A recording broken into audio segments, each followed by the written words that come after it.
देखो जैसा कि आपको टाइटल से पता है कि नाम ही है भूत बंगला। मैं ये कहूँ एक बार भूत बंगले में आके देखिए, आपको बड़ा मनोरंजक भूत बंगला आपको आपको गुदगुदाएगा, आपको डराएगा, आपको लेकिन आपको एक मीनिंगफुल मनोरंजन के लिए भी आपको बाँध के रखने की कोशिश करेगा। मुझे एज़ एन एक्टर काम करने में बहुत मज़ा आया भूत बंगला में। कॉमेडी ऑफ एरर और स्लैपस्टिक इसके तो जादूगर है प्रियदर्शन साहब। क्योंकि इसमें ये एक्टर तो वो मजे हुए होते हैं, क्योंकि कॉमेडी की 12 ब्रांचेज होती हैं। स्लैपस्टिक कॉमेडी, रियलिस्टिक कॉमेडी, मनोरंजक comedy, innovative comedy, black comedy, comedy of error. तो ये स्लैपस्टिक कॉमेडी और कॉमेडी ऑफ एरर का जो कॉम्बिनेशन पर्दे पे लेके आते हैं, जब जब प्रियन जी के साथ काम करने का मौका मिलता है तो बिल्कुल मैं ताज़ा हो जाता हूँ और स्टूडेंट और बन जाता हूँ कि अरे इसमें तो और भी मजा आया। चुनौती तो हर समय हो रहा, बचपन से बच्चा इतना छोटा हो तो हाँ उधर मत जाना, हुआ है या भूत आ जाएगा, या उधर मत जाना भूत आ जाएगा, या वो उधर मत जाना उधर रात में अंधेरे में। तो पता लगा जब से जन्म लिया है आज तक डर ही तो रहे हैं, हर जगह डर ही तो रहे हैं। या तो जब अंधेरा होता है तो रात में गाना गाते हैं, और या उजाला होता है तो नहीं तो चारों तरफ है तो नहीं। तो ये जो डर हमारे घर घर में, हर मोहल्ले में जो बच्चे को खेल खेल में जो डराया जाता है, एक्चुअली ये डर जीवन भर जाता नहीं है। और उस डर में हम लोग तो भूत बंगले के माध्यम से आपको एक मनोरंजन रूपी भूत बंगला दे रहे हैं। आइए तो बड़ा मज़ा आएगा आपको। प्रियदर्शन जी के साथ काम करके हमेशा नया हो जाता हूँ, क्योंकि प्रियदर्शन जी हिमसेल्फ एक इतने अच्छे एक्टर हैं, इतनी अच्छी उनकी टाइमिंग है, और उन्होंने जिस तरीके से अलग अलग वैरायटी भरे, मतलब साउथ और भारतीय सिनेमा के अलग अलग एक्टरों के साथ अलग अलग तरीके से उन्होंने काम किया, एक नहीं कई सारी फिल्मों, उसका प्रमाण है। तो मैं ये कहूँगा कि प्रियन जी जादूगर हैं, और जब जब मैं उनके साथ में जुड़ता हूँ तो मुझे लगता है कि मनोरंजन रूपी विज्ञान का फिर मुझे एक विद्यार्थी होने का सौभाग्य मिला और कुछ करने का मौका मिला। फिल्म के दौरान कोई ऐसा सीन जो आप इंस्टेंट बना हो, इम्प्रोवाइज किया गया हो आपके द्वारा? नहीं, मेरे द्वारा नहीं, लेकिन एक बार ऐसा हुआ कि ये बात सच है कि हम लोग, अब अंधेरा थोड़ा-सा था और हम लोग थैला लेके 2 लोग जा रहे थे, शाहजहाँपुर की बात है, और दोनों ही छोटे थे।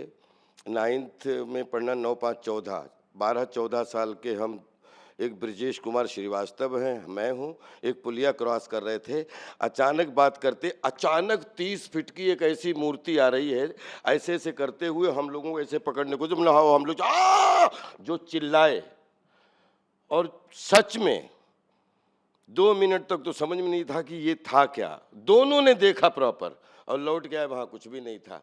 तब से मुझे ऐसा लगता है कि कहीं न कहीं आपका नुकसान कुछ नहीं हो, लेकिन कहीं न कहीं हवा में नेगेटिव पॉजिटिव आत्माएं तो रहती हैं, बोलते हैं हवा के रूप में रहती हैं, और उनका अपना जो है, जैसे 50,000 धरतियां हैं, कहीं न कहीं तो सबका निवास है। जो एक बार जन्म ले चुका है वो आत्मा तो बन चुका है।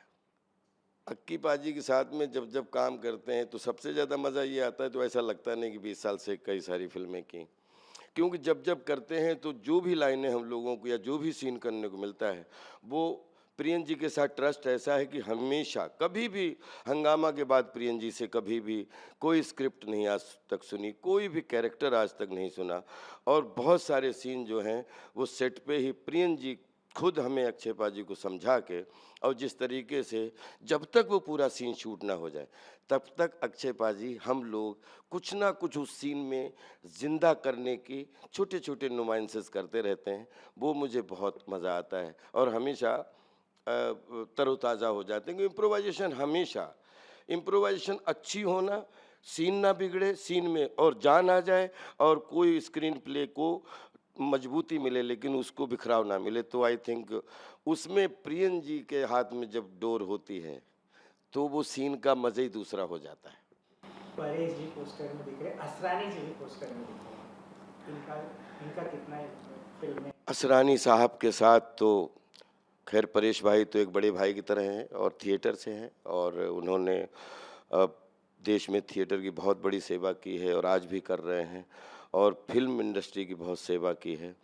तो उनके साथ तो एक बहुत ही अलग तरीके का हमारा जो है गिव एंड टेक फार्मूला रहता है।